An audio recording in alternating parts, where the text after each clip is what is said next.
Senator Cantwell. Thank you, Mr.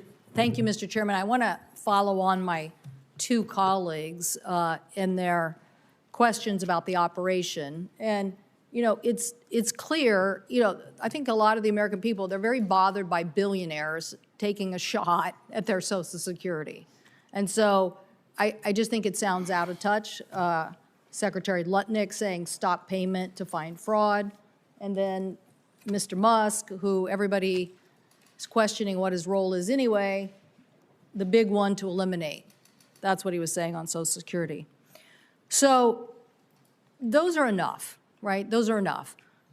But now we have these patterns. Let's go after the staffing. Let's go after the office closures. A new requirement to re-register. The American people are scared to death that you're really going after Social Security. So instead of hiring people, like my colleagues are suggesting, to improve the service, basically you're allowing Elon Musk's little Doge team to go in there and to find fraud. So did they find a dead person in Seattle that was getting Social Security? Yes. Here's the article from the Seattle newspaper by Danny Westney. Oh, wait a minute. He wasn't dead. So not only did my constituent not get his payment in February, they went to his bank account and tried to claw back previous payments from January and December. And then what did he do? He had to go down to the building in Seattle, the federal building that you're trying to close, and stand in line for hours and hours and hours to try to say he wasn't dead and to stop taking his money. He made an in-person appointment, but it was pushed back 11 days. 11 days.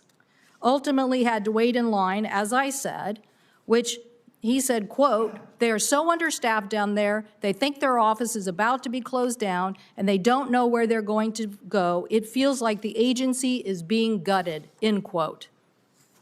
So I have to ask you, why are we allowing these people to go in and cause havoc to our constituents instead of hiring people to do the job?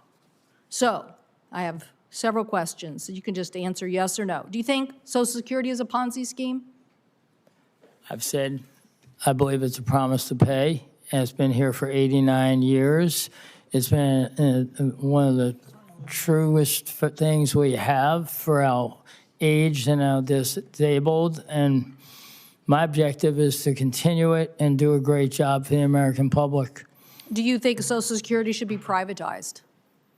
I've never heard a word of it, and I've never thought about it. So, do you think it should be privatized, yes or no? I don't believe anybody's thinking about that. Okay. Do you think Social Security age should be raised? I'm sorry? The president, other people have suggested in the administration, I think including the president in a prior thing, that Social Security should be raised. You know, the commissioner's job is to ensure that the agency operates correctly. I want to provide all the information required by Senate and by anyone else in order to make the decisions. But I don't believe I'm a decision maker on any of these items. Okay. But I'm happy to provide every piece of information required. With this kind of havoc going on, my constituents want and deserve answers. Will you commit to opposing any cuts to Social Security benefits? We have no objective. I have no objective, and I've been told by the president to ensure that we preserve and protect Social Security. Okay. Do you believe that you should be hiring enough staff to service people and stop the Doge people from cutting my constituents off of their well-deserved check? Now, Mr. Lutnick said he doesn't care. It's okay if they miss a payment. I don't know who his mother-in-law is or what kind of support she's got, but I know my constituent needed that check and he wasn't dead. And so the notion that he has to go through these extraordinary efforts, and you guys are encouraging it. So I want to know when it's going to stop, when they're going to stop doing that and instead fund, as my Republican colleague said, the services of Social Security so that these poor seniors can get their checks. Thank you, Mr. Chairman.